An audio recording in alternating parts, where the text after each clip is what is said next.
Pero sí había... sabes, o sea, a ver aquí, dinos la neta. O sea, ¿sí sabes sumar o no Pues sabes sumar? claro que sé sumar. Te digo, no me gusta decirlo, pero soy maestro en Derecho Administrativo, me gradué con mención honorífica de la Universidad Panamericana. Pues Eh, estamos de vuelta ya con el maestro Eurípides Flores y te comentaba Eurípides antes del comercial que pues te veíamos muy contento en esa foto ahí con Lorenzo, fue en 2014. ¿Cuántos años tenías? Tenía 24 años. 24 años, o sea, venías llegando a la ciudad. Sí, estaba en ese trance. Yo creo que fue en abril del 2014. Ajá. Entonces todavía no estaba viviendo aquí en la ciudad, pero ya estaba en ese tránsito. Pero a ver, vamos, estabas llegando a la ciudad ya abogado, ¿no? Sí, ya éramos O sea, abogados. ya conocías de la, digamos, de los actores políticos, ¿no? Sí, Lorenzo relevante siempre en la academia, pero también como comentarista, pero también ya luego como consejero presidente del INE. Digamos, sí sabías con quién estabas hablando. sí, sí, totalmente. Te digo, yo participaba en grupos de jóvenes, tuvimos una tertulia con Lorenzo Córdoba. En aquel momento, la verdad es que Lorenzo Córdoba era un personaje importante para los que éramos abogados y que nos consideramos progresistas. Él tenía un espacio con Carmen Aristegui y era muy crítico de la vida electoral, del modelo de democracia, y pues, nos parecía un perfil necesario para el instituto, era un perfil pertinente. Que eso no tiene nada de contradictorio con lo que luego se suscitó. La verdad es que decepcionó a quienes pensábamos que él iba a hacer alguna transformación de fondo. Lo que siempre digo es que Lorenzo Córdoba terminó siendo un pues, opositor funcional al régimen porque él pedía y hacía ver como que había algunos cambios y que esos cambios ya hacían la democracia, cuando nos dimos cuenta que eso pues no ocurrió en esa forma. Entonces, ¿qué es lo que hacía el régimen del PRI, del PAN, del PRD en ese momento con el Pacto por México? Pues dar pequeños dulces de algunas demandas de ese grupo que digamos son la progresía, los progresistas buena ondita, y entonces pues ya parecía que había algún cambio cuando todo seguía igual. Y eso no obsta, no tiene ninguna incongruencia con que luego nos dimos cuenta que ese personaje pues se pues adquirió las mañas, ¿no? Se eternizó aquí en el instituto, aquí generó pues una especie de cofradía y que parecía que él era quien encarnaba la democracia. Entonces, pues, desde mi punto de vista no genera ninguna incongruencia con los posicionamientos que luego muy claramente, frontalmente le hicimos a Lorenzo Córdoba, que además, muy importante, nunca le hicimos ningún señalamiento en lo personal. Yo nunca hablé de él en lo personal, hablé siempre de su trabajo como consejero presidente, de sus posicionamientos públicos como consejero presidente ante la cuarta transformación, que eso de forma alguna se puede oponer a que yo en su momento pues tenía una opinión personal de él positiva. Pero, a ver, a partir de que se filtra la fotografía, bueno, que en realidad ni se filtró, No es carnal. una filtración porque sigue ahí en mis redes sociales, yo no la oculté ni la oculto. Esa es una opinión que tuve en ese momento y Pero a partir no de que, desdice. a partir, digamos, de que le rascaron a tu Twitter y encontraron esa fotografía, se ha dicho que perdiste los ideales democráticos, que te vendiste pues a Morena, ¿no? Que con chayote y sin chayote, es una de las fotografías más reiteradas o memes más reiterados que hemos visto por ahí circular. ¿Perdiste los ideales, Eurípides, por dejar de apoyar o digamos dejar de considerar a Lorenzo como un factor? No, de modo alguno. A ver, lo que pasa es que no se entiende por parte de algunos que estamos en una batalla más allá de personas. O sea, que yo tenga o que haya tenido una posición positiva personal de Lorenzo, eso no tiene nada que ver con que yo sea crítico de su trabajo ya como consejero presidente. Y además porque no ven que estamos en una verdadera lucha de transformación. Por eso el modelo institucional que se construyó a partir del Pacto por México no encuentra cabida en el movimiento de transformación. Son dos visiones absolutamente contrarias. Y yo siempre he estado del lado de la transformación, de acabar con ese régimen que se impuso en la reforma estructurales, por ejemplo. Y seguimos en esa misma lucha. Morena es eso, es quien ha abrevado, quien ha eh, traído todas esas luchas y que hoy se está en el Poder Ejecutivo, pero eso no quiere decir que estemos, digamos, con todo el poder todavía hay muchos espacios por conquistar, todavía hay muchas luchas por ganar y, digamos, el gran triunfo del presidente López Obrador, pues nos da un paso muy adelante, pero todavía falta mucho y por eso seguimos nosotros luchando contra ese régimen que en este momento y en este tema en particular representó Lorenzo Córdoba y el INE que él había formado. Es momento de que se ubiquen consejeras y consejeros electorales, mafia electoral.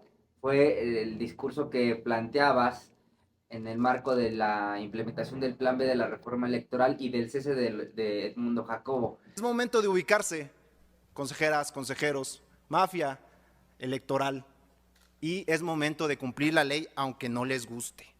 Hoy, por mandato de la representación popular... Lo voy a interrumpir, señor representante, para invitarlo. Entiendo el ánimo de vulgaridad que inspira su Esa es intervención. una calificación suya. Pero En aquel momento se te acusó de vulgar, se te señaló de injuriar, se te señaló de mentir, se te señaló, pues sí, de ser alguien inclusive hasta agresivo con las y los consejeros electorales. Y pues te aplicaron la que Lorenzo aplicaba, que era cortarte el micrófono, ¿no? Digamos, interrumpirte, quitarte el ritmo de la conversación. Pero aparte también se te señaló de haber amenazado a consejeros electorales por señalarles que sería su responsabilidad, digamos, esta bola de nieve que se estaba fabricando en torno a lo malo del plan B. Cuéntanos un poco de ese día porque Lorenzo Córdoba se veía genuinamente furioso y tú también, o sea, la neta, de Brothers te lo digo, pues sí te veías enchilado, cabrón. Cuéntanos, a ver, ¿cómo estuvo eso? Pues para empezar, yo siempre he sido muy duro en mis discursos, porque además, sinceramente, considero que ese es mi papel como representante de Morena en el Consejo General del INE y sobre todo en ese contexto. Soy el representante o fui en ese momento el representante de Morena en un contexto en el que la gente estaba atenta, el presidente de la República estaba atento de lo que estaba sucediendo en el INE, había señalado la serie de excesos de privilegios que se habían forjado en el Consejo General del INE, y por supuesto que la gente morenista a quien yo represento tenía una posición absolutamente en contra de lo que estaba sucediendo, y yo no podía ser flaco, no podía ser pues, tibio en mis posicionamientos cuando yo represento a ese movimiento que estaba absolutamente en contra de Lorenzo Córdoba. Eso no quiere decir que yo en modo alguno, en forma alguna, en algún momento haya sido grosero, Se te dice agresivo. que haya sido agresivo. No, bueno, es que no aceptaba, no les gustaba que se les dijera las verdades, que aunque son duras, nunca fueron ni respetuosas. Pero bueno, ese es, digamos, el mote que se me quiso poner en ese momento para ellos tratar de protegerse de la forma en la que les estábamos diciendo las cosas de manera frontal. Y en el caso particular de la mafia electoral, pues fue, digamos, eh, una frase que acuñamos, porque es lo que se construyó. La mafia es un grupo de personas que se dedican a hacer actividades de dudosa procedencia. Pero ¿no te parece justo un exceso, Eurípides, decirle mafia electoral a una serie de, no sé si te referías específicamente a consejeros y consejeras o al cuerpo del, pues No, de forma alguna. Sí, me refería, por ejemplo, a Lorenzo y Ciro, que encabezaban esa mafia electoral aquí en el Instituto Nacional Electoral, pero también a una serie de factores de poder que están en el Instituto Nacional Electoral, que hoy todavía están aquí, se resisten, que están en el Tribunal Electoral, que actúan como una mafia, que es un grupo de personas haciendo actividades de dudosa procedencia, que se agrupan para defender sus intereses. Pues eso es lo que se hizo durante todo ese tiempo. Y mi trabajo era señalarlo, porque lo que estaba sucediendo es que el fondo de la molestia de ellos, de la reforma electoral, no era la democratización del país, no era la democratización de las instituciones, era defender sus intereses. Y se vio absolutamente claro, la historia nos ha dado la razón. Cuando ellos se fueron, se destapó toda la serie de tropelías que administrativamente tenían y tienen todavía en algunas instancias del INE.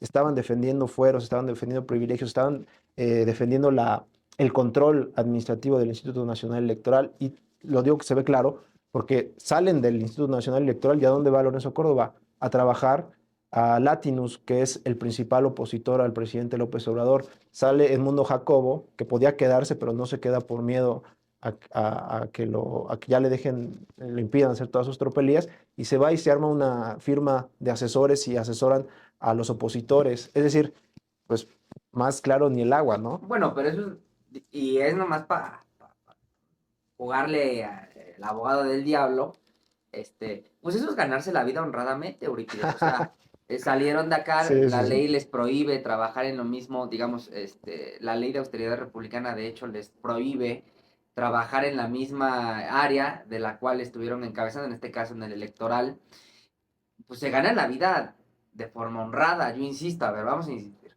Mafia electoral es un mote muy complicado porque mafia, el cártel inmobiliario, hay gente ya tras las rejas, Christian Monroeric y por ahí otra serie de personajes de la Benito Juárez, ya en el tambo, mafia, digamos, el crimen organizado, ¿no? De los grupos delictivos existentes, pero mafia electoral, Euripies, ¿qué elementos tienes para afirmar algo así? Mira, nosotros hicimos denuncias claras, más allá de lo que te acabo de comentar del desastre administrativo y de la lana que le bajaron al Instituto Nacional Electoral y al pueblo de México, quedó absolutamente demostrado que ellos se agruparon también para bloquear la posibilidad de que la gente participara en los procesos de revocación de mandato, de consulta popular, para defender intereses, porque ellos representan y defienden un régimen en el que no les gusta que la gente tome las decisiones. Y ahí se ve, es más claro, a lo mejor no tiene que ver con cosas tan banales como el dinero, pero ahí se ve cómo se comportaron como una mafia. Si lo recuerdas, ellos intentaron cancelar la, la revocación del mandato en diciembre del Bueno, de hecho 2021. la suspendieron. Sí, pero actuaron como una mafia porque dijeron, a ver, vamos a cancelarlo aquí y nos vamos a arreglar con una mayoría en el Tribunal Electoral para que nos confirme esa decisión. Y si no nos las confirme, que diga que el presidente de la República nos tiene que dar más dinero para poder organizarla. Entonces, eso, se organizaron como mafia para ver cómo podían conseguir sus intereses, que en este caso era bloquear la revocación de mandato. Entonces, yo no tengo ninguna duda ni ningún recato en decir que son una mafia electoral y que todavía hay miembros de esa mafia electoral aquí en el Instituto Nacional Electoral. Muy bien, avancemos, Eurípides. Pues fue uno de tus grandes debates, ¿no? Sin duda, esa tarde-noche con Lorenzo Córdoba como protagonista y tú ahí lo estabas ocupando como tu sparring, pero también vimos, o sea, tú dices que nunca fue un asunto personal, no es un asunto contra él. Sin embargo, vemos a políticos que, digamos, en los discursos, digamos, en el actuar político, en el actuar público, se dan con hasta, pues, con todo, o sea, se dejan ir a veces hasta malentonados, pero luego los vemos afuera conviviendo, echando cafecito, echando traguito. ¿Tú te has sentado con Lorenzo Córdoba? O sea, No, ¿salías de jamás. aquí? ¿Alguna vez te reuniste? No, jamás, jamás tuvimos una relación. La verdad es que, pues ya eso es una percepción personal, no lo voy a decir como una verdad absoluta, pero yo sí creo que no le simpatizaba mi presencia en la herradura de la democracia, como ellos la llamaban. Eh, yo inclusive en algún momento Qué grave lo que hicieron. me quejé de que había me juveneaban, ¿no? Ajá. Había una especie de discriminación por mi edad y también por mi aspecto y por la forma en la que yo comunico en ese Consejo General.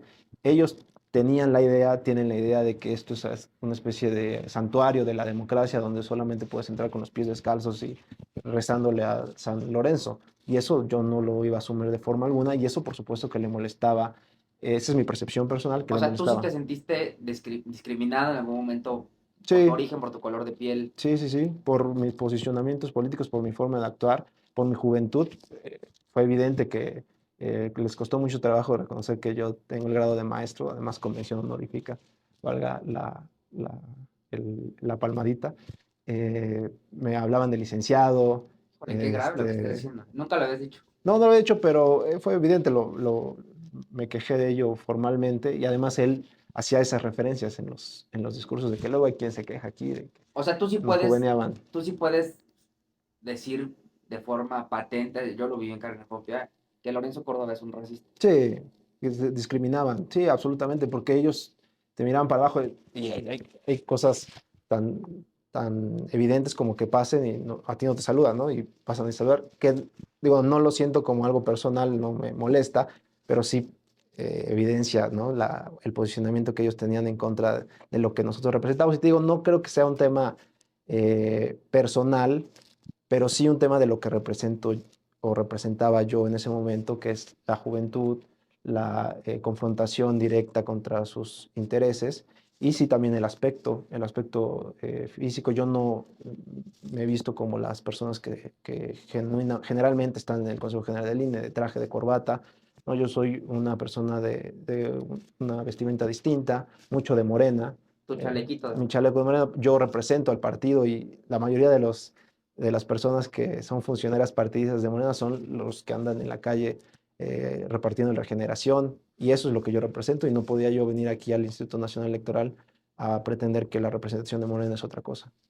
Oye, Eurípides, pues muy fuerte, ¿no? El tema del racismo, porque a veces pareciera ser que, como él lo ha dicho, pues es lo que el gobierno de México nos ha querido hacer creer con este asunto de sus llamadas y demás, que él siempre se ha defendido con que nunca ha abordado el fondo del asunto, sino más bien ha dicho que es una llamada ilegal. De hecho, recuerdo en una entrevista, a ver si la recuperamos, donde él dice que una de las cosas de las que más se arrepiente es de no haberse cuidado lo suficiente, o sea, no se sabía espiado, y dice, de lo que más me arrepiento de administración como presidente fue no haberme cuidado más. O sea, Primera autocrítica.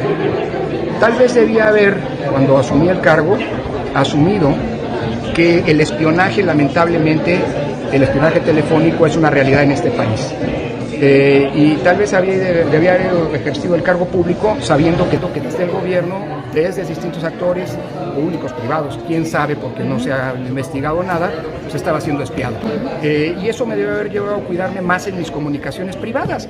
O sea, él dice, sin decirlo, que se arrepiente de no haber cuidado más en ocultar su racismo, su clasismo.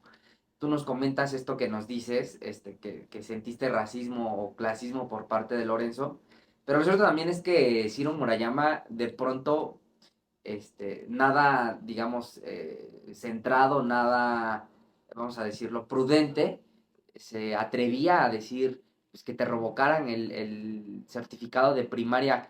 Cuando te dicen ese tipo de cosas a ti, Eurípides Flores, representante de Morena ante el INE, ¿cómo lo sientes? O sea, ¿te da coraje?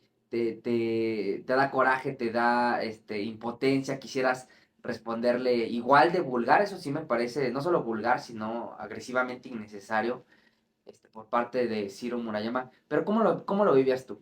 No, la verdad es que no me enojaba, me divertía, te puedo decir. La verdad es que para mí fueron momentos de diversión, porque yo ya afortunadamente había caído en cuenta de cuál era la estrategia. Como me veían joven, pienso que lo que creían es que me iba a desbocar por los insultos que hacían a mi persona.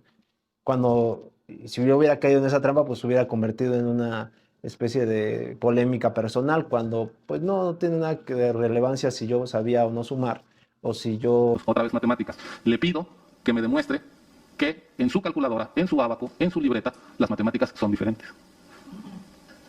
Hagamos las cosas bien, aprendamos a dividir, señor representante. Haga el ejercicio en voz alta, delante de todos, y demuéstrenos que no son esos números, que hay un sesgo. Pero sí había- sabes, o sea, a ver aquí, dinos la neta. ¿Sí sabes sumar o no Pues sabes? claro que sé sumar. Te digo, no me gusta decirlo, pero soy maestro en Derecho Administrativo, me gradué con mención honorífica de la Universidad Panamericana. Debo decirlo, soy estudioso, me gusta estudiar cuando tengo responsabilidades, pues saber de qué estoy hablando. Entonces, pues solvencia técnica la tengo, pero no era el tema de acreditar eso y decir de ahí, ponerme, decir, sí, yo sé en matemáticas, saqué 10 en matemáticas, ¿Pero qué álgebra. un intento de Era- descalificar? yo creo que era un intento porque yo mordiera ese anzuelo y se convirtiera en eso, en un debate personal, y que ya, mira, este chamaco ni siquiera puede defender Aguantar los la temas. Exactamente, que me desbocara. Entonces yo siempre dije, no, yo no tengo que hablar sobre el tema de fondo, que es lo que se está discutiendo, y yo nunca respondí ese tipo de agravios, al menos no en las sesiones de Consejo General. Por Twitter, pues algo sí le tenía que responder, porque si no dicen que el que calla otorga. Entonces sí les respondía, y solamente haciéndoles ver de que ellos estaban ofendiéndome a mí en lo personal, y eso era evidencia de que no tenían argumentos para rebatir lo que sí les estábamos diciendo de fondo. O sea, no te compras el mote de vulgar. No, para nada. Además, yo creo que la palabra vulgar, como la utilizaban ellos, para mí es un orgullo, porque como te digo, lo que no les gustaba es que yo hablara de manera muy coloquial. Entonces, por eso decían que soy vulgar, porque hablo como cualquier persona. Porque sí, esa es mi función como representante del partido, de que la gente supiera de qué estamos hablando, ¿no? De sus raps y reps y JDCs y la manga del muerto, que les gusta mucho eh, va- los tecnicismos en el discurso para que la gente pues, no sepa ni qué pasa. Entonces, mi tarea también de representante de Morena en el INE es poner las cosas claras de lo que se estaba discutiendo en la mesa y para que la gente supiera qué es lo que estaban haciendo estas personas. Eurípides, tú representas en este Consejo General del INE, representas cerca de 2 millones, más de 2 millones de militantes, de personas que libremente digamos, se afiliaron a las filas del partido. Pero una cosa es representar a una parte de la población, a una parte políticamente activa, y otra cosa es representar al corazón, al centro de la Ciudad de México, a la capital de la Ciudad de México. Bueno, la Ciudad de México no tiene capital, ¿verdad? Pero, digamos, haciendo una equiparación a los estados de la República, pues la Cuauhtémoc que es el centro de la Ciudad de México. No es lo mismo ser borracho que cantinero, es decir, no es lo mismo ser representante de un partido político a buscar representar a la Cuauhtémoc, y sobre eso vamos a platicar en la siguiente parte de esta entrevista. Vamos a un pequeño corte, va a echarnos un cafecito, una agüita y regresamos.